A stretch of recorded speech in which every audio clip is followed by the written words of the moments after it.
नमस्कार, स्वागत है आपका पावर ब्रेकफास्ट में। आपके साथ मैं हूं नेहा आनंद। देख लेते हैं कि बुधवार की सुबह अंतर्राष्ट्रीय बाजारों से हमारे मार्केट के लिए कैसे संकेत है। तो काफी उठापटक वाला और बहुत असमंजस से भरा हुआ सेशन रहा है। एसजीएक्स निफ्टी अभी 100 अंकों की स्ट्रेंथ दिखा के हो रहा है कारोबार 17,030 के पास। हम इसमें अच्छी स्ट्रेंथ, अच्छी मजबूती के साथ कारोबार होता हुआ देख रहे हैं। जापानीज मार्केट पर अगर नजर डाली जाए तो यहां पर कल की भारी भरकम गिरावट के बाद स्ट्रेंथ लौटी है। 170 अंकों की स्ट्रेंथ यहां पर फिलहाल नजर आ रही है। बाकी मार्केट्स भी धीरे धीरे करके जो खुल रहे हैं उसमें हम देख रहे हैं कि कुछ स्ट्रेंथ नजर आ रही है। डाउ नैस्डैक फ्यूचर्स पर एक बार नजर डाल लेते हैं। यहां पर हल्की हल्की सुस्ती दिखाई दे रही है। 70 अंक नीचे डाउ फ्यूचर्स है। सो नैस्डैक में भी हम देख रहे हैं 160 से 65 अंकों की कमजोरी माफ कीजिएगा नजर आ रही है। कच्चे तेल की बात करें तो यहां पर भारी उठापटक दिखी। कल की भारी गिरावट के बाद आज कच्चा तेल निचले स्तरों से कुछ संभलने की कोशिश कर रहा है, लेकिन अभी भी मिला जुला ट्रेंड है और दायरे का ट्रेड है। तो क्या कुछ हुआ है बीते सत्र में, किन कारणों से इतनी उठापटक देखने को मिली, सब पर बात करेंगे। मेरे सहयोगी दीपांशु मेरे साथ जुड़ चुके हैं इस वक्त। Deepanshu, good morning. दो सवाल है आज, क्योंकि आईएमएफ ने कल अपने रिपोर्ट के बाद, अपने ऐलान के बाद पूरे मार्केट में हड़कंप मचा दिया और वर्ल्ड बैंक के बाद इनकी रिपोर्ट आना थोड़ा कंसर्न हो गया। तो एग्जैक्टली क्या कहा है उन्होंने? जहां तक आईएमएफ का सवाल है, उन्होंने कहा है कि ग्लोबल ग्रोथ अनुमान हमें घटाना पड़ेगा और ये काफ़ी ऑब्वियस सी बात है क्योंकि रशिया यूक्रेन वॉर का इम्पैक्ट वहाँ पर आते हुए आपको दिख रहा है। तो वो जो ग्लोबल ग्रोथ अनुमान है वो एक्चुअली काफ़ी शार्पली घटा है। अगर आप इस साल की बात करें, साल 2022 की, तो उन्होंने ग्रोथ अनुमान 4.4% से घटाकर 3.6% किया है, यानी कि 0.8% की कटौती एक ही बार में करी है और ये बड़ा आंकड़ा है अगर आप इसका इम्पैक्ट देखें। वहीं अगले साल के लिए 3.8% से घटाकर 3.6% किया है, यानी कि 2022-2023 दोनों में 3.6% ग्रोथ होगी। बट ऊपरी स्तरों से काफ़ी तेज़ी से इन्होंने अनुमान घटाया है। जो ये कह रहे हैं रशिया यूक्रेन वॉर है उसका इम्पैक्ट ग्लोबली फील हो रहा है, तो ये प्रभाव आते हुए दिखेगा। और सबसे ज़्यादा जो सप्लाई चेन पर इम्पैक्ट आ रहा है, कमोडिटीज़ के बारे में हम रोज़ बात करते हैं, तो उसकी वजह से जो महंगाई पर ऑलरेडी परेशानी चल रही है पोस्ट कोरोना सप्लाई इश्यूज वो बढ़ रहे हैं। तो बढ़ती महंगाई से ग्रोथ पर और दबाव आने की आशंका है। इसका इम्पैक्ट आप डॉलर पर भी आते हुए देखेंगे, उसका भी आप ग्रोथ पर इम्पैक्ट देखेंगे। कच्चे तेल का आप इम्पैक्ट देख ही रहे हैं काफ़ी सारी ग्रोइंग इकोनॉमीज पर। तो इन सारे फैक्टर्स का अगर आप कॉम्बिनेशन देखें तो आईएमएफ का मानना है कि इस साल और अगले साल ग्रोथ पर दबाव बना रहेगा, इसलिए 4.4% से घटाकर इस साल के लिए अनुमान इन्होंने 3.6% किया है। एक अच्छी बात है, इंडिया अभी भी फास्टेस्ट ग्रोइंग मेजर इकोनॉमी रहेगी। हालांकि हमारे भी अनुमान काफी शार्पली इन्होंने काटा है, 9% से घटाकर 8.2% किया है। 8.2 फिर भी काफी अच्छा आंकड़ा है अगर आप बाकी ग्लोबल इकोनॉमी से कंपेयर करें तो। बट डेफिनेटली हमें भी थोड़ा इसका इंपैक्ट देखना पड़ेगा और ग्लोबल इकोनॉमी में भी इसका भारी इंपैक्ट आते हुए दिखेगा। तो जो आईएमएफ का अपडेट है वो तो खैर फिलहाल बाजार के लिए अच्छा नहीं है, बट क्योंकि ऑलरेडी बाजार गिर चुके हैं और कहीं ना कहीं ये बाजार ने अनुमान कर ही लिया था। अब देखिए डेटा अब आ रहा है कि रशिया यूक्रेन की परेशानी 2 महीनों से चल रही है, सप्लाई चेन की परेशानी अब 1.5 साल से चल रही है। तो ये सारी चीजें हमें पता है। अब आपको डेटा के सामने ये आगे इनफैक्ट कल भी यही हुआ था कि कमोडिटी मार्केट ने उसी वजह से एकदम शार्प रिएक्शन दिया था। एंड हैविंग सेड सो, बताइए क्या कुछ हुआ है यूएस या यूरोप के मार्केट्स में and commodity space of course? Absolutely, तो कमोडिटीज पर तो इसका इंपैक्ट देखा, बट ये जो ग्रोथ अनुमान की कटौती है बाजार ने इस पर ज्यादा ध्यान नहीं दिया। इनफैक्ट एक रिबाउंड के लिए ड्यू था बाजार और कल हमने वो आते हुए देखा। इनफैक्ट कल जब भारतीय बाजार बंद हो रहे थे तो पता नहीं कहां से ये रशिया की खबरें फैली हुई दिख रही थी आपको बाजार में कि नई स्ट्रैटेजी है उनकी यूक्रेन में। ये स्ट्रैटेजी उन्होंने 1 महीने पहले ही बता दी थी जब कहा था कि हम ईस्टर्न यूक्रेन में फोकस करने वाले हैं, और वैसे ही रशिया कर रहा है इस समय। तो जो भारतीय बाजार में हुआ ये तो समझ के बाहर है, बट हाँ डाउ फ्यूचर्स उस समय काफी नेगेटिव थे। उसके विपरीत देखें तो कल 500 अंक बढ़कर डाउ बंद हुआ। इनफैक्ट डेज हाई के काफी करीब डाउ आपको कल बंद होते हुए दिखा, तो अच्छा इंपैक्ट वहां पर आया। 1.5% की तेजी थी। 1 महीने में यूएस बाजारों के लिए सबसे अच्छा दिन कल आपने आते हुए देखा, तो इसका डेफिनेट पॉजिटिव इंपैक्ट आपने बाजार में देखा है। इसके अलावा अगर आप नैस्डैक की बात करें, 2% की तेजी आपने आती हुई देखी। सभी दिग्गज आईटी शेयर्स में खरीदारी थी। S&P 500 पर 11 में से 10 सेक्टर्स में आपने खरीदारी आती हुई देखी, और ये इसके बावजूद कि बॉन्ड यील्ड आपकी कल 2.94% पर आई, यानी कि 3% के स्तर के बेहद करीब है ये नेहा। दिसंबर 2018 के बाद हम ये स्तर बॉन्ड यील्ड पर आते हुए देख रहे हैं। तो इन्फ्लेशन बॉन्ड का खतरा नहीं गया, बट एक रिबाउंड ड्यू था जो बाजार में, वो कल आते हुए दिखा है। कुछ नतीजों का भी सहारा बाजार को मिला। हालांकि बाजार बंद होने के बाद नेटफ्लिक्स के नतीजे आए हैं और नतीजे तो ठीक थे, बट 10 साल में पहली बार इनके जो एक्टिव यूजर्स हैं या सब्सक्राइबर्स हैं उसका नंबर कटा है। हल्की सी ही गिरावट है, बट 10 साल में पहली बार गिरावट आई, और इसलिए पोस्ट मार्केट ट्रेडिंग में कल नैस्डैक 25% लुढ़कते हुए दिखा है। इसलिए अगर आप आज नैस्डैक फ्यूचर्स देखेंगे, कल नेटफ्लिक्स 25% लुढ़का है, इसलिए नैस्डैक फ्यूचर्स पर अगर आप नजर डालेंगे तो इस समय आपको 1-1.25% नीचे दिखेंगे। वो नेटफ्लिक्स की 25% की गिरावट है, और क्योंकि नेटफ्लिक्स के सब्सक्राइबर बेस घटे हैं तो बाकी जो स्ट्रीमिंग सर्विसेज हैं जैसे कि डिज्नी हो गया, HBO मैक्स हो गया, उनके शेयर्स पर भी आपने इफेक्ट आते हुए देखा है। तो इस पर आज बाजार क्या रिएक्ट करेगा शाम को वो देखना पड़ेगा, इसलिए आप देख रहे हैं नैस्डैक फ्यूचर्स में कमजोरी है, डाउ फ्यूचर्स फिर भी थोड़े ठीक आपको दिखेंगे। यूरोप की बात करें तो वहां पर हल्की सुस्ती थी, कुछ ज्यादा बड़ा एक्शन नहीं था। एंड ऑफ कोर्स कच्चे तेल जो IMF की रिपोर्ट है, एक नी जर्क रिएक्शन कल हमने आते हुए देखा, अच्छी बात है, हमारे लिए राहत की बात है। 113 से 108 107 पर ब्रेंट आया, अब वापस उन्हीं लेवल्स पर आ गया, तो 108 के करीब आपको ब्रेंट दिखेगा। WTI में भी अब सुबह खरीदारी आपको हल्की आती हुई दिखी, बट वैसे दाम कल के हिसाब से देखें तो संभले हुए ही आपको दिख रहे हैं इस समय। US साप्ताहिक भंडार ये उम्मीद से विपरीत गिरावट दिखाते हुए दिखे, तो थोड़ा सपोर्ट वहां से आ रहा है, देखते हैं कैसा इंपॉर्टेंट रहेगा। सोना 2 दिनों में थोड़ा फिसला, ये अच्छी बात है। आपको याद होगा मंडे को हम बात कर रहे थे, $2000 पर चला गया था, वहां से अब वापस 1950 पर आ गया है। हाँ। तो वहां पर आपको रखनी पड़ेगी नजर, और डॉलर इंडेक्स तो ऑफ कोर्स मजबूत है ही, येन 20 साल के निचले स्तर पर। तो ओवरऑल एटलीस्ट आज एक रिबाउंड आया है, थोड़ा मूड माहौल बेहतर हुआ है, अब इस पर थोड़ा बिल्ड कर पाएंगे या नहीं ये देखना जरूरी है। बिल्कुल, शुक्रिया दीप वो पूरी डिटेल्स रखने के लिए। चलिए अब आगे बढ़ते हैं और देख लेते हैं कि कल संस्थागत निवेशकों की तरफ से कैसा प्रदर्शन रहा। तो कैश स्पेस में FIIs की तरफ से जो बिकवाली है वो थोड़ी चिंता का सबब बना हुआ है। कल 6300 से अधिक की बिकवाली दिखी थी, इनफैक्ट परसों मतलब, और कल मंगलवार की अगर बात करें तो हमने कैश स्पेस में FIIs की तरफ से 5800 करोड़ से अधिक की बिकवाली बनते हुए देखी है। अच्छी बात यह कि DIIs का कन्विक्शन अभी भी जारी है, 4000 करोड़ के आसपास की खरीद हमने कैश स्पेस में इनकी तरफ से देखी है, और FNO में बात की जाए तो 3200 करोड़ के आसपास की खरीद हमने FIIs की तरफ से बनती हुई देखी है।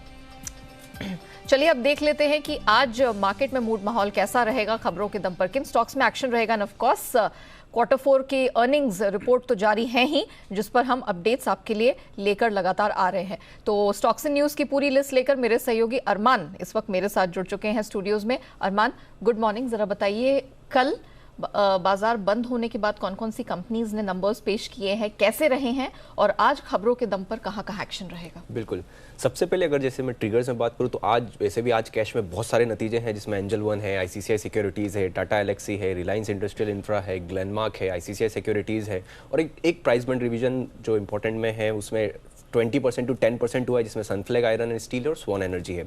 अब बात आ जाती है नतीजों पे, जितने नतीजे आए हैं, ACC जो हमारे अनुमान से थोड़े से बेहतर नतीजे आए हैं, रेवेन्यू 3.1% बढ़ा है, EBITDA मार्जिन्स हमने कहा था कि उस पर दबाव देखा जाएगा तो उस पर दबाव देखा गया है, मार्जिन्स 20% से घटकर 14.3% आए, हमारा अनुमान 13.5% का था। मुनाफा हालांकि हमारा अनुमान 352 करोड़ का था, वो बढ़कर 392 करोड़ आया है, और अगर आप YOY देखेंगे, YOY आधार पर लगभग 30% की उसमें गिरावट देखी गई है। और अगर रियलाइजेशन और वॉल्यूम देखा जाए तो वो इन लाइन विद एस्टिमेट्स रहे हैं। वॉल्यूम्स हमारा अनुमान था 7.8 मिलियन टन का और 7.7 के आसपास आया है। LTI जो भी हमारे एस्टिमेट्स और जो हमारे अनुमान थे उसके मुताबिक नतीजे आते हुए दिखे हैं। रेवेन्यू 4% बढ़ा है, डॉलर रेवेन्यू 3.1% बढ़ा है, मार्जिन्स 17.9% से घटकर 17.3% आए हैं, हमारा अनुमान 17.2% का था, और मुनाफा हमारा अनुमान 615 का था और ये 637 आया है। हालांकि जो प्रॉफिट है वो लगभग 4.1% बढ़ा है। टाटा स्टील लॉन्ग, उनके नतीजे वीक आए हैं। रेवेन्यू है वो, हालांकि रेवेन्यू जो बढ़ा है लगभग 19% बढ़ा है, पर बाकी सब फ्रंट पे उस पर काफ़ी दबाव देखा गया है। EBITDA लगभग 67% डाउन हुआ है, मार्जिन्स 32% से घटकर 9% पे आए हैं, और अगर आप मुनाफे की बात करेंगे तो मुनाफा 340 से घटकर सिर्फ 60 आया है, और 12.5 का डिविडेंड भी दिया गया है। अब खबरों पर, जिसमें आइनस स्टील इंसुलेशन का OFS अपडेट है, जिसमें जो नॉन रिटेल का हिस्सा है वो पूरा नहीं भरा है, और नॉन रिटेल हिस्सा टोटल जो भरा है वो लगभग 95.4% है। टेलीकॉम स्टॉक्स पर ध्यान रखिएगा, जिसमें ट्राई ने फैब का सब्सक्रिप्शन डेटा रिलीज़ किया है, जिसमें जियो ने फरवरी में लगभग 37 लाख ग्राहक गंवाए हैं, वोडाफोन ने भी 15 लाख ग्राहक गंवाए हैं, और अगर भारतीय एयरटेल की बात करेंगे तो उन्होंने लगभग 16 लाख ग्राहक जोड़े हैं। एस्कॉर्ट्स, जिसमें आज से ट्रैक्टर की कीमतें बढ़ाई जाएंगी, और ये बढ़ी हुई कीमतों का वही रीज़न है जो उनके लिए इनपुट कॉस्ट इनके लिए भी बढ़ रही थी, उसी के चलते इन्होंने भी बढ़ाई है। और अगर ये मॉडल्स और वेरिएंट्स के हिसाब से, अलग अलग मॉडल और वेरिएंट्स के हिसाब से इन प्राइसेस को बढ़ाया जाएगा। फोर्टिस हेल्थ केयर, जिसमें सेबी ने 9 संस्थाओं पर 24 करोड़ का जुर्माना लगाया है। और अगर मलविंदर सिंह और शिविंदर सिंह जो हैं उन्हें 5-5 करोड़ का जुर्माना लगाया है और उन्हें 3 साल से मार्केट के लिए बैन कर दिया गया है। आरएचसी होल्डिंग पर भी 2.5 करोड़ का जुर्माना लगाया है और फोर्टिस हेल्थ केयर पर 1 करोड़ रुपए और फोर्टिस अस्पतालों पर 50 लाख रुपए का जुर्माना लगाया गया है। महिंद्रा लाइफ स्पेस, जिसमें महिंद्रा वर्ल्ड सिटी डेवलपर्स को एक नोटिस मिला है और महिंद्रा वर्ल्ड सिटी डेवलपर्स को ये जो नोटिस मिला है वो लगभग 102 करोड़ के टैक्स की मांग का नोटिस है। इंसेक्टिसाइड्स इंडिया, जिनको नेवल ग्रेन्यूल्स और पेस्टिसाइड्स कॉम्पोजिशन के लिए भारत सरकार से 20 साल के लिए पेटेंट मिला है। कुछ बल्क डील्स है मेरे पास, जिसमें एवरेडी इंडस्ट्रीज है, जिसमें राजस्थान ग्लोबल सिक्योरिटीज ने लगभग 4 लाख शेयर 320 के भाव पर खरीदे हैं। और अंत में एचबीएल पावर सिस्टम है, जिसमें बनियन ट्री ग्रोथ कैपिटल ने लगभग 22 लाख शेयर 66 के भाव पर बेचे हैं। Okay, point taken. Thank you so much Arman हमारे साथ जुड़ने के लिए और खबरों के दम पर कहां कहां एक्शन रहेगा ये दर्शकों को बताने के लिए। चलिए जान लेते हैं आज की ट्रेडिंग कॉल्स। चॉइस ब्रोकिंग की आज ऑयल इंडिया पे खरीद की रिकमेंडेशन है। 232 का स्टॉप लॉस सुझाया है, टारगेट 252 का। वहीं आनंद राठी सिक्योरिटीज की सलाह है कि आप मॉइल पर आज फोकस करके चले। खरीद की रिकमेंडेशन आज इनकी तरफ से आई है। 175 का स्टॉप लॉस है स्ट्रैटेजी में, 195 का टारगेट वो सुझा रहे हैं। एक्सिस सिक्योरिटीज वो गेल पर खरीद की रिकमेंडेशन दे रहे हैं। टारगेट 178 का आपको यहां मिल जाएगा और स्ट्रैटेजी के लिए स्टॉप लॉस 167 का है। आखिर में कोल इंडिया पर भी ये दाव लगाने की रिकमेंडेशन दे रहे हैं। 194 का स्टॉप लॉस, टारगेट आपको स्ट्रैटेजी में 207 रुपए का मिल जाएगा। चलिए आज के बाजार में क्या रणनीति अपनाकर चलना है, निफ्टी बैंक निफ्टी में क्या मूड माहौल रह सकता है, end of course stock specific action कैसा रहेगा, इस पर बात करने के लिए ग्लोब कैपिटल के हिमांशु गुप्ता हमारे साथ जुड़ चुके हैं। Himanshu, good morning. जरा बताइए, कल वॉलेटाइल सेशन तो था, लेकिन जो एकाएक एक बड़ी तीखी सी शार्प सी फॉल आ गई, उसने पूरे मार्केट को हिलाकर रख दिया।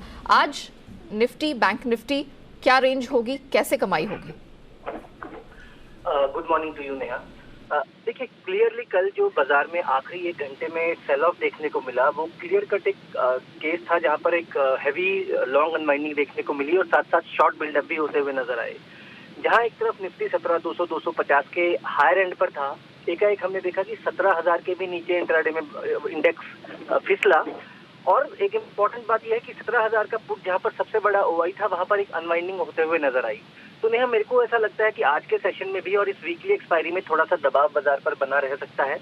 तो 17,050 के आसपास अगर बाजार में आज मौका मिलता है तो वहां पर फ्रेश शॉर्ट करके चलने की सलाह रहेगी। और डाउन साइड में मुझे लगता है, क्योंकि जब सबसे बड़ा जो पुट राइटर है वो 16,700 और 16,500 की तरफ शिफ्ट होता हुआ नजर आया, तो इंट्राडे में 16,800 तक के टारगेट डाउन साइड में मेरा ऐसा मानना है कि निफ्टी में नजर आ सकते हैं। निफ्टी बैंक में हालांकि जो वीकनेस है वो अभी फिलहाल बहुत ज्यादा दिखाई नहीं पड़ रही, क्योंकि 36,000 पर अभी भी सबसे बड़ा पुट राइटर का ओआई बिल्डअप प्रिवेलिंग है, जिसका मतलब कि अभी भी हो सकता है कि जो बुल्स है वो 36,000 को डिफेंड करने की कोशिश करें। तो यहाँ पर मैं एक उछाल का वेट करना के सलाह दूंगा। 36,300 36,500 का बैंड है, यहाँ पर अगर मौका मिलता है तो शॉर्ट करके चलें। लोअर साइड में 36,000 के आसपास मुनाफा वसूल करके चलने की सलाह रहेगी। क्लियर कट नेहा जी, अगर हम देखें तो 2 दिनों से लार्ज कैप आईटी स्टॉक्स और कल के सेशन में private sector banks led by HDFC bank और एचडीएफसी लिमिटेड, इनकी वजह से बाजार में दबाव बनते हुए नजर आया। तो यहाँ पर मेरा ऐसा मानना है कि अभी खरीदारी से बचें। और जो एक तेजी का काउंटर, जो तेजी का पॉकेट है जहां से स्ट्रेंथ आती हुई नजर आ सकती है, वो होगा रिलायंस इंडस्ट्रीज, एनर्जी स्टॉक्स और पीएसयू पीएसई बैंक्स। तो यहाँ पर मुझे लगता है कि तेजी के मौके ढूंढकर चलने की सलाह रहेगी। चलिए, ये तो आपने बता दिया कि किस सेक्टर पे फोकस करना है। अब जरा ये भी बता दीजिए कि स्टॉक स्पेसिफिक एक्शन कहां आपको सबसे बेहतरीन बनता दिख रहा है? तो देखिए, लॉन्ग साइड पर जैसा कि अभी आपने मेंशन किया था, कोल इंडिया वो एक स्टॉक है जो कि एक अच्छे अपमूव में है और मुझे लगता है कि उसमें अभी और अपसाइड बाकी है। तो तेजी का ट्रेड अगर एक लेना है तो कोल इंडिया में 205 207 रुपए तक के टारगेट के लिए लेकर चला जा सकता है 195 के नीचे के स्टॉप लॉस के साथ।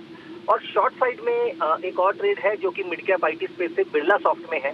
हमने देखा कि मिड कैप आईटी और लार्ज कैप आईटी दोनों ही स्पेसिफिक एरियाज में वीकनेस देखने को मिली थी और कल के सेशन में बिरला सॉफ्ट ने एक इंपॉर्टेंट सपोर्ट ब्रीच की है 425 के नीचे।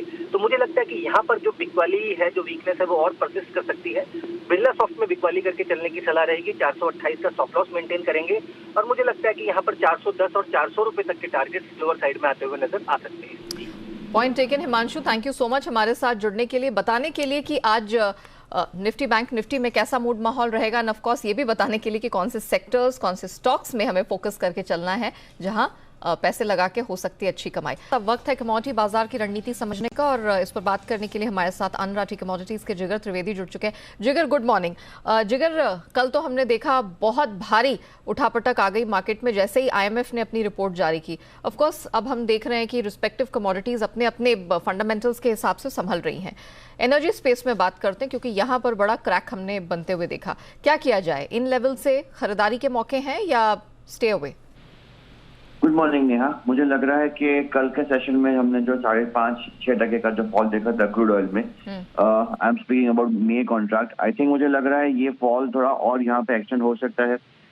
WTI 102 के आसपास ट्रेड कर रहा है, लेकिन मुझे लग रहा है जो API की इन्वेंटरीज आई थी थोड़ी बहुत बुलिश आई है यहाँ पे प्राइसेस के लिए, बट ओवरऑल जो अंडरटोन है शायद जिस तरीके से आपने बताया कल जो IMF का जो आउटलुक आया है वर्ल्ड ओवरऑल, सो शायद यहाँ पे प्रेशर और रहेगा, and I am comfortable going short in crude oil at current levels also. So May contract sell around 7880, 7950 stop loss लेके चले, 7700 इज ए टारगेट। ओके, सोने चांदी में जो कल प्रेशर देखने को मिला, क्या जारी रहने वाला है? क्योंकि गिवन द फैक्ट कि डॉलर इंडेक्स की जो स्ट्रेंथ है वो एक बहुत बड़ा रोड़ा साबित हो रही है।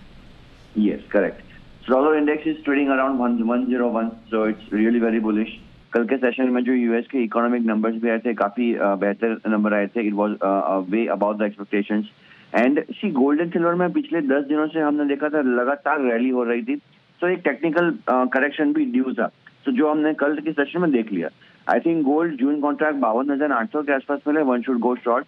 52,900 का स्टॉप लॉस लेके चले, 52,600 का टारगेट यहाँ पे देखने को मिल सकता है सेशंस में। ओके, मेटल्स में कल एक मिक्स बैग सेशन था। हालांकि हमारे मार्केट्स में तो हमने देखा चौतरफा बिकवाली थी, सारे मेटल्स लाल निशान में बंद हुए थे। आज क्या किया जाए?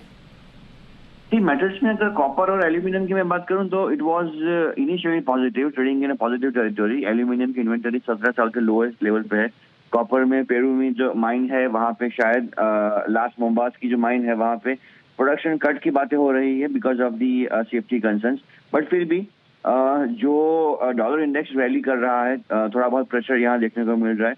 I think I will go short in copper April around 825, 828 stop loss लेके चले, 818 is a target. Thank you so much जिगर, हमारे साथ जुड़ने के लिए, बताने के लिए कि नॉन एग्री कमोडिटी स्पेस में आज कहां आपको किस प्रकार की रणनीति अपनाकर चलनी है। तो बिकवाली टेक्निकल करेक्शन रहेगा जारी, अक्रॉस द बोर्ड बिकवाली की रिकमेंडेशन आज निकल कर आई है जिगर की तरफ से।